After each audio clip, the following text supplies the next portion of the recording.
बदलते भारत की शान।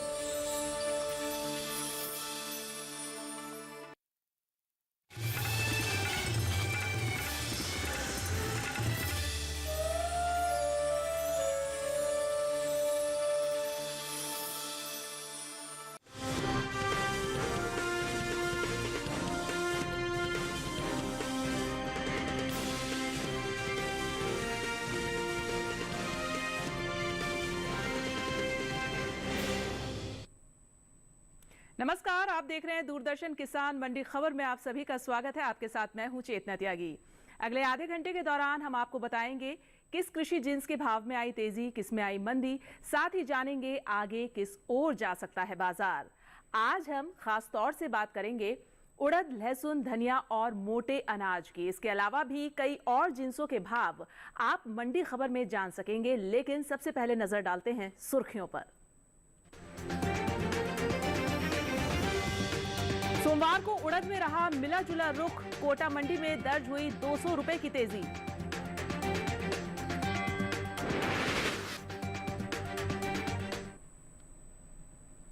और बुलेटिन की शुरुआत करते हैं उड़द से। कृषि उपज मंडियों में सोमवार को उड़द का कारोबार उतार चढ़ाव के साथ हुआ। कोटा और रायबरेली मंडी में तेजी देखी गई, वहीं सुल्तानपुर मंडी में गिरावट दर्ज हुई, जबकि कुछ मंडियों में इसके सौदे स्थिर रहे। उड़द के कारोबार पर पेश है ये रिपोर्ट।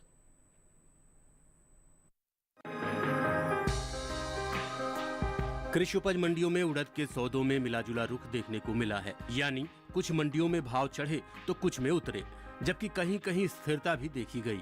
एग मार्केट के मुताबिक राजस्थान की कोटा मंडी में बढ़त के साथ कारोबार हुआ। यहां 2 मार्च को उड़द का भाव 7,800 रुपए क्विंटल था। 4 मार्च को 200 रुपए चढ़कर भाव 8,000 रुपए क्विंटल हो गया। उत्तर प्रदेश की रायबरेली मंडी में भी इस दौरान उड़द के सौदों में तेजी के साथ कारोबार हुआ। यहां 2 मार्च को उड़द का भाव था 8,865 रुपए। 4 मार्च को इसमें 10 रुपए की बढ़त हुई और भाव 8,875 रुपए क्विंटल हो गया। जबकि उत्तर प्रदेश की सुल्तानपुर मंडी में 2 मार्च को उड़द का भाव था 8,600 रुपए, जो 4 मार्च को 50 रुपए लुढ़क कर 8,550 रुपए क्विंटल रह गया। वहीं गुजरात की राजकोट मंडी में 2 मार्च को उड़द का भाव 8,400 रुपए क्विंटल था। 4 मार्च को इसमें कोई बदलाव नहीं हुआ और भाव 8,400 रुपए क्विंटल पर ही बना रहा। बात उड़द के पैदावार की करें तो घरेलू स्तर पर इसकी पैदावार में कमी का अनुमान है। कृषि मंत्रालय की ओर से जारी तीसरे अग्रिम अनुमान के मुताबिक 2022-23 के दौरान उड़द की उपज 26,12,000 टन रहेगी, जबकि 2021-22 में ये आंकड़ा 27,76,000 टन था। और इस पर ज्यादा जानकारी के लिए हमारे साथ हमारे कमोडिटी एक्सपर्ट अनुज गुप्ता जी जुड़े हुए हैं। अनुज जी का रुख करते हैं। अनुज जी, उड़द के बाजार पर आपकी क्या राय है? अगर हम बात करें उड़द की, तो उड़द के कारोबार में हमने एक उतार चढ़ाव का माहौल देखा। ओवरऑल अगर देखें तो देश के विभिन्न मंडियों में भावों में तेजी देखी गई। जिस तरीके से मौसम में परिवर्तन देखा गया, उसकी वजह से कहीं ना कहीं हमने भावों में तेजी आती हुई देखी गई। इस बार अगर हम देखें तो उड़द के अंदर कुछ क्रॉप की कमी देखने को मिल सकती है। हालांकि बारिश होने की वजह से, मौसम में परिवर्तन होने की वजह से भावों को सपोर्ट मिलता हुआ दिखाई दिया। हमें लगता है छोटी अवधि में भावों में उछाल आ सकता है और कहीं ना कहीं जिस तरीके से क्रॉप में कुछ कमी देखने को मिल रही है, उससे भावों को सपोर्ट मिल सकता है। डिमांड का असर भी भावों पर रह सकता है। तो अगर हम बात करें उड़द की, तो लगता है छोटी अवधि में भावों में तेजी का रुख बन सकता है जी। और किसानों के लिए आपकी क्या सलाह है? उड़द के किसानों को सलाह है कि उनको क्रॉप को अभी होल्ड करके चलना चाहिए। जिस तरीके से हमने भावों में एक तेजी का रुख बनते हुए देखा है, लग रहा है छोटी अवधि में भावों में एक तेजी और बन सकती है। मौसम में परिवर्तन और डिमांड का असर भावों पे रहेगा और हमें लगता है किसानों को यहाँ से क्रॉप को होल्ड करना चाहिए। छोटी अवधि में उनको अच्छे दाम मिल सकते हैं। बिल्कुल अनुज जी, आप बने रहिए लगातार हमारे साथ, आगे भी आपसे जानकारी हम लेंगे। लेकिन अब फिलहाल वक्त हो गया है सुर्खियों का, तो नजर डाल लेते हैं सुर्खियों पर।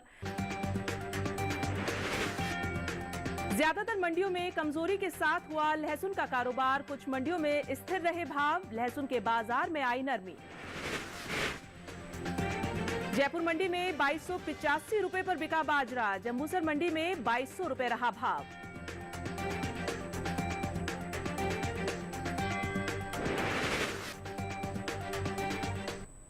बढ़ते हैं आगे, बात कर लेते हैं लहसुन की। सोमवार को लहसुन के सौदे ज्यादातर मंडियों में कमजोरी के साथ हुए।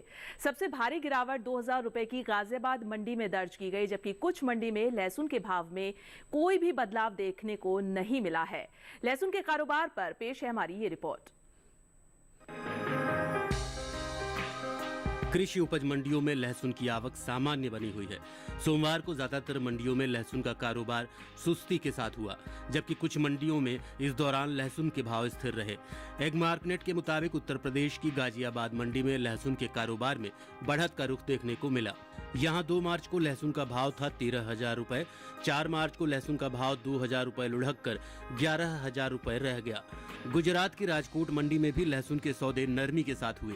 यहां 4 मार्च को लहसुन का भाव 1,500 रुपए गिरकर 10,000 रुपए से 8,500 रुपए रह गया। राजस्थान की सूरतगढ़ मंडी में गिरावट का सिलसिला लगातार जारी रहा। 2 मार्च को लहसुन का भाव रहा 14,000 रुपए। 4 मार्च को इसमें 1,000 रुपए की कमजोरी आई और भाव 13,000 रुपए क्विंटल पर आ गया। वहीं पंजाब की गढ़शंकर मंडी में इस दौरान लहसुन के भाव स्थिर रहे। यहां दोनों दिन यानी 2 और 4 मार्च को लहसुन का भाव 15,000 रुपए पर बरकरार रहा। इस साल घरेलू स्तर पर लहसुन की उपज में कमी देखने को मिल सकती है। भारतीय मसाला बोर्ड के मुताबिक लहसुन की पैदावार साल 2022-23 के दौरान 33,68,821 टन होने का अनुमान जताया गया है, जबकि बीते साल इस दौरान लहसुन की उपज 35,23,436 टन रही थी। यानी इस साल घरेलू स्तर पर लहसुन की पैदावार बीते साल से करीब 1,54,000 टन कम होने की उम्मीद है, जिसका असर लहसुन के बाजार भाव पर पड़ सकता है। और चलिए लहसुन पर ज्यादा जानकारी लेते हैं। हमारे कमोडिटी एक्सपर्ट हमारे साथ जुड़े हुए हैं अनुज गुप्ता जी। अनुज जी, आने वाले दिनों में लहसुन का भाव कैसा रह सकता है? लहसुन की अगर बात करें तो लहसुन के बाजार में हमने एक मिलाजुला कारोबार देखा है। हालांकि भावों में कुछ कमजोरी देखने को मिली है। मंडियों के अंदर आवक देखने को मिली है और क्रॉप भी अच्छी देखने को मिली है, जिसकी वजह से भावों में एक नरमी रही है। हालांकि डिमांड का असर भी रहा है। डिमांड कम होने की वजह से भावों में एक गिरावट देखने को मिल रही है। और किसानों के लिए क्या सलाह रहेगी आपकी? लहसुन के किसानों को सलाह है कि उनको अभी लहसुन को मंडियों का रुख करना चाहिए, क्योंकि छोटी अवधि में आवक बढ़ सकती है और पैदावार बढ़ने की वजह से भावों में नरमी आ सकती है। हमें लगता है किसानों को क्रॉप को बेच के निकल जाना चाहिए। छोटी अवधि में भाव नरम रह सकते हैं, मगर जिनका व्यू लंबी अवधि का है, हमें लगता है कि उनको होल्ड करना चाहिए। लंबी अवधि में डिमांड आ सकती है और आगे चलकर हमें लगता है कि उनको अच्छे दाम मिल सकते हैं। बिल्कुल अनुज जी, आप बने रहिए हमारे साथ, आगे भी आपका रुख करेंगे, आपसे जानकारी लेंगे। लेकिन अब आगे बढ़ते हैं और बात कर लेते हैं सेब की। हिमाचल प्रदेश की कांगड़ा मंडी में सेब का भाव रहा 12,000 रुपए। पंजाब की गढ़शंकर मंडी की बात करें तो यहाँ पर भाव रहा 7,500 रुपए और राजस्थान की श्री गंगानगर मंडी में भाव रहा 6,500 रुपए। उत्तर प्रदेश की अलीगढ़ मंडी की बात करें तो यहाँ पर भाव रहा 7,300 रुपए। ये जो भाव हम आपको दिखा रहे हैं, ये आवक और गुणवत्ता के आधार पर दिखा रहे हैं। और अब आगे बढ़ते हैं और बात करते हैं केले की। हिमाचल प्रदेश की कुल्लू मंडी में केले का भाव रहा 3,500 रुपए। पंजाब की अगर जलालाबाद मंडी की बात करें तो यहाँ पर भाव रहा 2,750 रुपए। आप अपने टीवी स्क्रीन पर देख सकते हैं, हम लगातार आपको भाव दिखा रहे हैं। राजस्थान की बीकानेर मंडी की बात करें तो यहाँ पर भाव रहा 2,300 रुपए। उत्तर प्रदेश की अलीगढ़ मंडी में भाव रहा 2,400 रुपए। तो ये जो भाव हम आपको दिखा रहे हैं, आवक और गुणवत्ता के आधार पर दिखा रहे हैं। बात कर लेते हैं पपीते की। हिमाचल प्रदेश का रुख करते हैं। हिमाचल प्रदेश में क्या रहा है पपीते का भाव? तो हिमाचल प्रदेश की पालमपुर मंडी में पपीते का भाव रहा 2,550 रुपए और पंजाब की जलालाबाद मंडी में भाव रहा 2,950 रुपए। राजस्थान की बीकानेर मंडी की बात करें तो यहाँ पर भाव रहा 2,400 रुपए और उत्तर प्रदेश की अलीगढ़ मंडी में भाव रहा 2,300 रुपए। ये सभी भाव आपको आवक और गुणवत्ता के आधार पर दिखाए जा रहे हैं। तो फिलहाल यहाँ वक्त हो गया एक छोटे से ब्रेक का, कहीं मत जाइएगा, बने रहिए हमारे साथ। मंडी खबर लगातार जारी है।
ब्रेक के बाद स्वागत है आप सभी का दूरदर्शन किसान पर। मंडी खबर लगातार जारी है और बुलेटिन के इस हिस्से में हम जानेंगे ज्वार और जौ के बारे में, लेकिन पहले बात कर लेते हैं बाजरे की। इन दिनों कृषि उपज मंडियों में बाजरे की आवक सामान्य बनी हुई है। भाव पर नजर डालें तो सोमवार को एग्मार्कनेट के अनुसार गुजरात की जंबूसर मंडी में बाजरे का भाव 2,200 रुपए रहा और उत्तर प्रदेश की अलीगढ़ मंडी में इसका भाव 2,220 रुपए क्विंटल दर्ज किया गया। जबकि राजस्थान की जयपुर मंडी में अगर हम देखें तो इस दौरान बाजरे के सौदे 2,285 रुपए क्विंटल पर दर्ज हुए और राज्य की मालपुरा मंडी में बाजरे की खरीद 2,280 रुपए पर हुई। इस साल खरीफ बाजरे की पैदावार में बढ़त देखने को मिल सकती है। कृषि मंत्रालय के तीसरे अग्रिम अनुमान के मुताबिक साल 2022-23 के दौरान खरीफ बाजरे की पैदावार 1,11,66,000 टन होने का अनुमान जताया गया है, जबकि 2021-22 के दौरान इसकी उपज 97,81,000 टन रही थी। यानी इस साल खरीफ बाजरे की पैदावार 13,85,000 टन ज्यादा हो सकती है। इसी तरह कुल मोटे अनाज की उपज में खासी बढ़त देखने को मिल सकती है।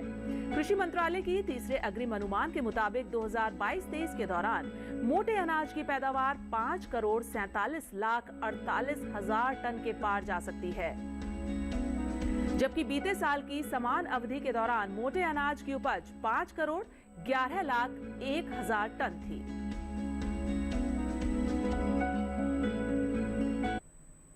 और रुक कर लेते हैं अनुज गुप्ता जी का, हमारे कमोडिटी एक्सपर्ट हैं, हमारे साथ लगातार बने हुए हैं। अनुज जी, बाजरे के भाव आगे किस ओर जाते दिख रहे हैं, इस बारे में बताएं। बाजरे की अगर बात करें तो बाजरे में इस बार पैदावार में बढ़त का अनुमान है और हम देख रहे हैं कि पिछले साल जिस तरीके से भाव बढ़े थे तो उसकी वजह से कहीं ना कहीं किसानों ने इस बार बाजरे की पैदावार को सपोर्ट किया है और हम देख रहे हैं कि इस बार बाजरे की पैदावार बढ़ती हुई नजर आई है। हालांकि मोटे अनाजों की डिमांड भी बढ़ी है, मगर हमें लगता है छोटी अवधि में पैदावार बढ़ने की वजह से, आवक बढ़ने की वजह से भाव सीमित दायरे में रहेंगे। तो छोटी अवधि का व्यू हमें लगता है कि भावों में सीमित दायरे का रहेगा, मगर लंबी अवधि में क्योंकि मोटे अनाजों की डिमांड लगातार बढ़ती रही है तो हमें लगता है कि लंबी अवधि में मोटे अनाजों में किसानों को अच्छा सपोर्ट मिल सकता है। मगर फिलहाल छोटी अवधि में भाव सीमित दायरे में रहेंगे, आवक का प्रेशर बाजार पे रह सकता है। बिल्कुल। और किसानों के लिए आपकी क्या सलाह रहेगी? बाजरे किसानों को सलाह है कि उनको अभी फिलहाल छोटी अवधि के लिए क्रॉप को बेच के निकल जाना चाहिए, क्योंकि आवक का प्रेशर रहेगा, आवक की वजह से भाव नरम रह सकते हैं। मगर जिनका भी लंबी अवधि के लिए है, हमें लगता है कि उनको क्रॉप को होल्ड करना चाहिए, यहाँ से उनको अच्छे दाम मिल सकते हैं। बिल्कुल अनुज जी, आप हमारे साथ बने रहिए, आगे भी आपसे जानकारी लेंगे। और अब बात कर लेते हैं ज्वार की। कृषि उपज मंडियों में सोमवार को ज्वार की आवक सामान्य रही। भाव की बात करें तो एग्मार्कनेट के मुताबिक 4 मार्च को गुजरात की जंबूसर मंडी में ज्वार का भाव 3,400 रुपए रहा और राज्य की धरोल मंडी में ज्वार का भाव 2,850 रुपए रहा। राजस्थान की विजयनगर मंडी की बात करें तो यहां पर ज्वार का भाव 2,455 रुपए रहा। वहीं इस साल ज्वार की पैदावार में कमी का अनुमान है और कृषि मंत्रालय की ओर से जारी तीसरे अग्रिम अनुमान के मुताबिक साल 2022-23 के दौरान घरेलू स्तर पर इसकी पैदावार 39,90,000 टन रह सकती है। बीते साल ये आंकड़ा 41,51,000 टन था।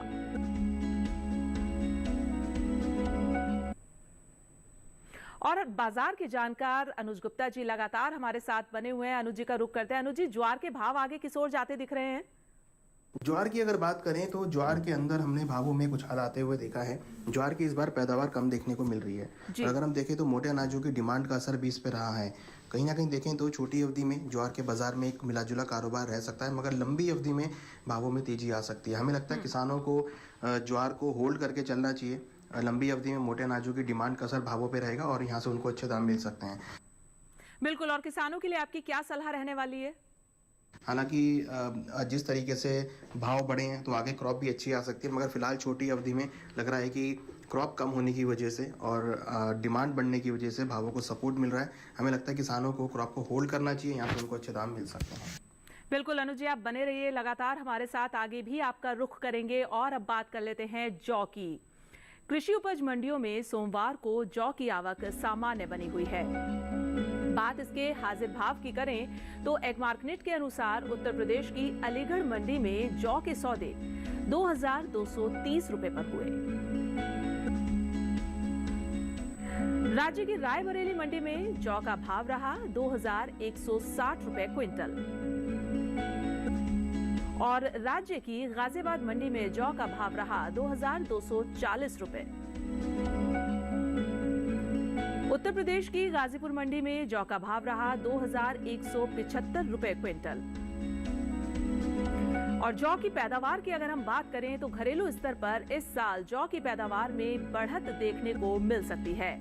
कृषि मंत्रालय के तीसरे अग्रिम अनुमान के मुताबिक साल 2022-23 के दौरान रबी जौ की पैदावार 16,85,000 टन होने का अनुमान है, जबकि 2021-22 के दौरान इसकी उपज 13,71,000 टन रही थी। यानी इस साल रबी जौ की पैदावार 3,14,000 टन ज्यादा हो सकती है। और हमारे कमोडिटी एक्सपर्ट अनुज जी हमारे साथ जुड़े हुए हैं, लगातार बने हुए हमारे साथ, उनका रुख करते हैं। अनुज जी, जौ के भाव आगे किस ओर जाते दिख रहे हैं, इस बारे में बताएं। जौ की अगर बात करें तो जौ में इस बार पैदावार कमी देखने को मिल रही है। पिछले साल हमने देखा था कि भाव थोड़े ऊपर आते हुए दिखाई दिए थे और अगर आप देखें तो इस बार जौ के अंदर कमी देखने को मिल रही है, जिसकी वजह से भावों को सपोर्ट मिला है। हालांकि मोटे अनाजों की डिमांड में जौ भी शामिल है और हमने देखा उसकी वजह से भावों को अच्छा सपोर्ट आता हुआ दिखाई दिया है। हमें लगता है किसानों को अपनी जौ की फसल को रोक के चलना चाहिए, क्योंकि जिस तरीके से क्रॉप में कमी देखने को मिल रही है, लग रहा है कि आने वाले दिनों में भावों में और अच्छी बढ़त देखने को मिल सकती है। बिल्कुल, और किसानों के लिए आपकी सलाह क्या रहने वाली है? किसानों के लिए सलाह है कि अपनी क्रॉप को रोक के चलें। जिस तरीके से क्रॉप में कमी देखने को मिल रही है, आवक भी अच्छी है, डिमांड भी अच्छी है, हमें लगता है डिमांड का असर भावों पे रहेगा और डिमांड बेहतर होने की वजह से भाव ऊपर आ सकते हैं। हमें लगता है किसानों को क्रॉप को होल्ड करके चलना चाहिए, यहाँ से उनको अच्छे दाम मिल सकते हैं। बिल्कुल अनुज जी, लगातार आप हमारे साथ बने रहिए, हम आगे भी आपका रुख करेंगे। लेकिन फिलहाल यहाँ मंडी खबर में वक्त हो गया एक छोटे से ब्रेक का। आगे जानेंगे धनिये का हाल। बने रहिए हमारे साथ और बने रहिए दूरदर्शन किसान के साथ।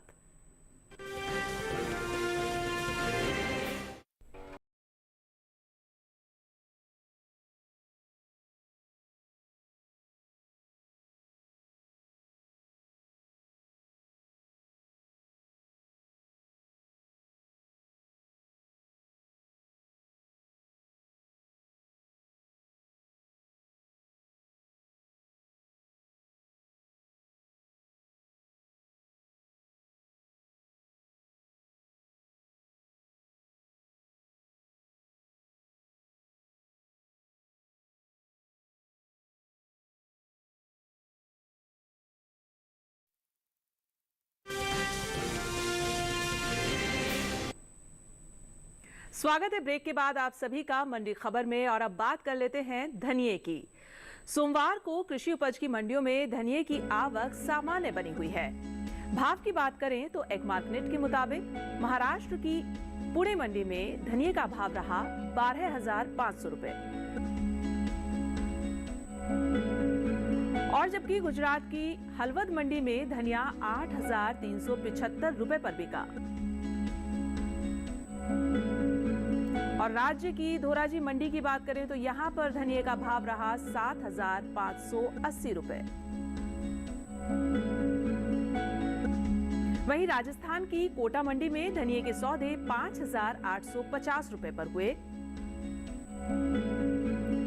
और वहीं बात धनिये के निर्यात की करें तो देश से होने वाले धनिये के निर्यात में इस साल बढ़त देखने को मिली है। साल 2022-23 के दौरान धनिये का निर्यात 10% बढ़ा है और भारतीय मसाला बोर्ड के मुताबिक वित्त वर्ष 2022-23 के दौरान धनिये का निर्यात 54,481 टन के पार पहुंच गया है, जबकि बीते साल इस दौरान धनिये का निर्यात 48,656 टन का हुआ था।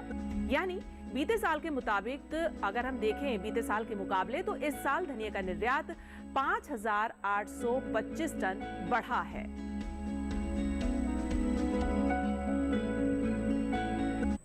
और हमारे कमोडिटी एक्सपर्ट अनुज गुप्ता जी हमारे साथ लगातार जुड़े हुए हैं। अनुज जी का रुख करते हैं। अनुज जी, धनिये के भाव आगे किस ओर जाते दिख रहे हैं, इस पर बताएं।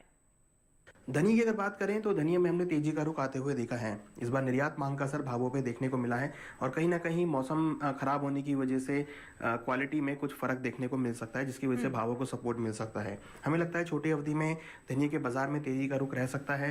क्रॉप की गुणवत्ता में कमी आने की वजह से और मौसम में परिवर्तन की वजह से भावों को सपोर्ट आ सकता है। निर्यात मांग का पहलू भी रहेगा, हमें लगता है कि उसकी वजह से भावों को सपोर्ट मिल सकता है। बिल्कुल। और किसानों के लिए आपकी क्या सलाह रहने वाली है? धनिया किसानों को सलाह है कि उनको भी क्रॉप को होल्ड करके चलना चाहिए, क्योंकि जिस तरीके से हमने भावों में निचले स्तरों से उछाल देखा है, लग रहा है कि यहाँ पे डिमांड बढ़ सकती है, निर्यात मांग बढ़ सकती है, क्वालिटी भी थोड़ी कमजोर बताई जा रही है। हमें लगता है छोटी अवधि में धनिया के भावों में तेजी का रुख रहेगा। किसानों को यहाँ से क्रॉप को होल्ड करके चलना चाहिए। बिल्कुल अनुज जी, हमारे साथ जुड़ने के लिए और कृषि जिंसों पर ये तमाम अहम जानकारी साझा करने के लिए आपका बहुत धन्यवाद। और अब बात करते हैं बैंगन की।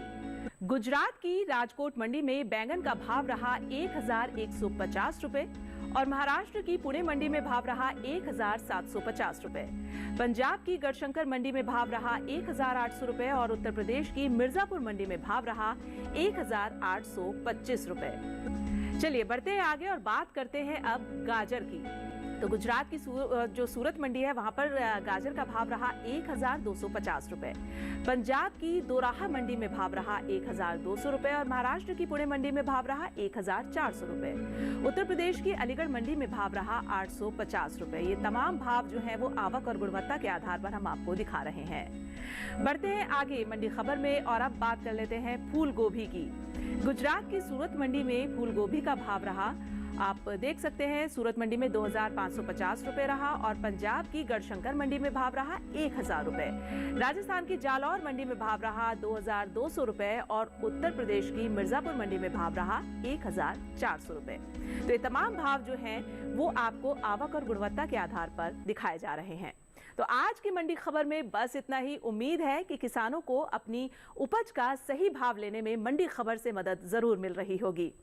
आपकी टीवी स्क्रीन पर एक क्यूआर कोड दिखाया जाएगा, आप देख सकते हैं। इस क्यूआर कोड को आप स्कैन करके डीडी किसान के यूट्यूब चैनल पर भी इस कार्यक्रम को देख सकते हैं। तो फिलहाल मुझे दीजिए इजाजत, लेकिन आप देखते रहिए दूरदर्शन किसान। नमस्कार।